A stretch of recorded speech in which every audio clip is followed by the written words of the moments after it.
Assalamualaikum warahmatullahi wabarakatuh. Salam sejahtera untuk kita semua. Bagi yang menonton video ini dimanapun berada, mungkin pernah mendengar atau tahu dengan yang namanya Primbon Natalarau. Kalau pernah mendengar atau tahu dengan yang namanya Primbon Natalarau ini, apakah penonton tahu apa arti dan maksud atau tujuan dari Primbon Natalarau ini? Arti dan maksud atau tujuan dari Primbon Natalarau ini adalah memberitahu permasalahan yang ada di dalam rumah tangga pasangan suami istri.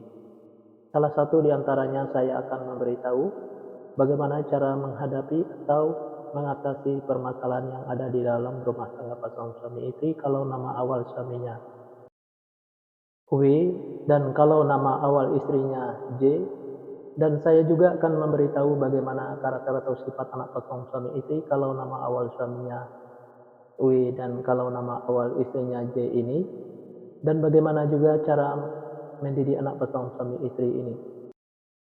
Dan cara menghindari pertengkaran antara pasangan suami istri ini dan usaha pasangan suami istri ini. Nah, tonton video ini sampai selesai. Sebelum saya melanjutkan video ini, saya informasikan bagi yang menonton video ini, mungkin ada yang ingin berusaha dan ingin usahanya berkembang maju dan sukses, silahkan hubungi saya. Insyaallah akan saya bantu untuk membuatkan nama usahanya atau nama toko dan kiosnya yang cocok dengan nama pasangan suami istrinya.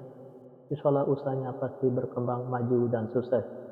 Nomor WA saya ada di profil.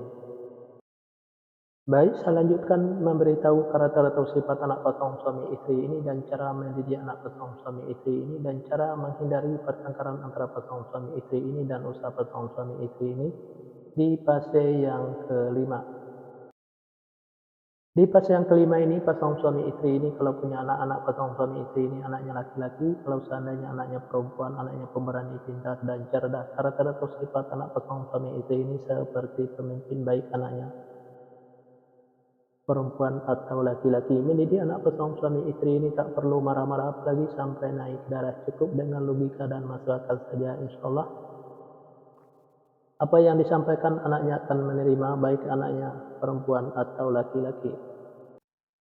Pasangan suami istri ini gampang tersinggung baik suaminya maupun istrinya. Untuk menghindari pertengkaran antara pasangan suami istri ini, kalau suaminya lagi marah-marah jangan diladeni, dan kalau lagi emosi jangan ikutin emosinya, dan kalau istrinya juga lagi marah-marah jangan diladeni, dan kalau lagi emosi jangan ikutin emosinya. Pasangan suami istri ini banyak godanya di luar, salah satu di antaranya kalau suaminya itu perempuan, kalau istrinya itu laki-laki.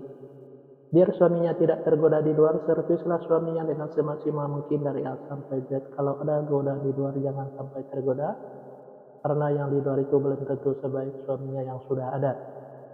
Dan biar istrinya juga tidak tergoda di luar, sayangilah istrinya dengan semaksimal mungkin dari A sampai Z. Kalau ada goda di luar jangan sampai tergoda, karena yang di luar itu belum tentu sebaik istrinya yang sudah ada. Pasangan suami istri ini, apa yang diusahakan selalu berkembang maju dan sukses, dan apa yang direncanakan selalu terlaksana, dan apa yang dicita-citakan selalu tercapai.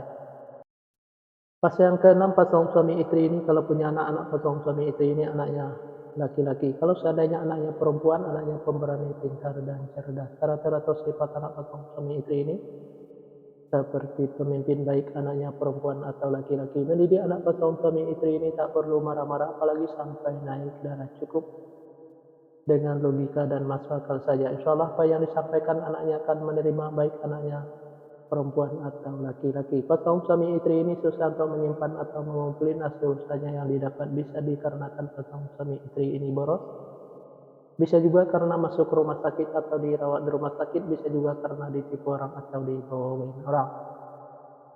Biar hasil usahanya bisa tersimpan atau terkumpul, jangan ikutin keborosannya, baik keborosan suaminya maupun keborosan istrinya. Biar tidak masuk ke rumah sakit atau dirawat di rumah sakit, jaga kebersihannya dan jaga makanannya.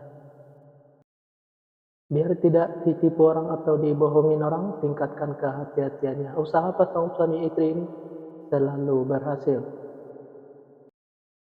Fase yang ketujuh, pasangan suami istri ini kalau punya anak-anak, pasangan suami istri ini anaknya perempuan. Kalau seandainya anaknya laki-laki, anaknya gampang tersinggung, sensitif, dan manja. Karakter atau sifat anak pasangan suami istri ini penyantun dan penyayang, baik anaknya laki-laki atau perempuan. Mendidik anak pasangan suami istri ini tak perlu marah-marah, apalagi sampai naik darah, cukup dengan dimanjakan saja, tapi jangan terlalu dimanjakan. Insyaallah apa yang disampaikan anaknya akan menerima baik anaknya laki-laki atau perempuan. Pasangan suami istri ini saya sekata saling menuruti, saling mengikuti, saling setia, saling percaya. Usaha pasangan suami istri ini biasa-biasa saja, tidak ada kelonjakan. Di episode yang kedua ini atau episode yang terakhir ini, yang menonton video ini mungkin ada yang ingin tahu karakter atau sifat anak pasangan suami istri dan cara mendidik anak pasangan suami istri dan cara menghindari pertengkaran antara pasangan suami istri dan usaha pasangan suami istri kalau nama awal suaminya J dan kalau nama awal istrinya W. Nah, silahkan tonton video selanjutnya. Yang menonton video ini juga mungkin ada yang ingin tahu karakter atau sifat anak pasangan suami istrinya dan cara mendidik anak pasangan suami istrinya dan cara menghindari pertengkaran antara pasangan suami istrinya dan usaha pasangan suami istrinya. Nah, tulis saja di kolom komentar nama lengkapnya dan nama lengkap pasangannya, insyaallah akan saya jawab dengan video. Nah, hanya itu yang bisa saya sampaikan. Mohon maaf kalau ada kata-kata yang salah. Yang salah itu pasti dari saya, yang benar dari Allah. Pertama, saya mulai dengan Assalamualaikum. Sekarang sesudahi wabillahi taufik wal hidayah. Assalamualaikum warahmatullahi wabarakatuh. Salam sejahtera untuk kita semua.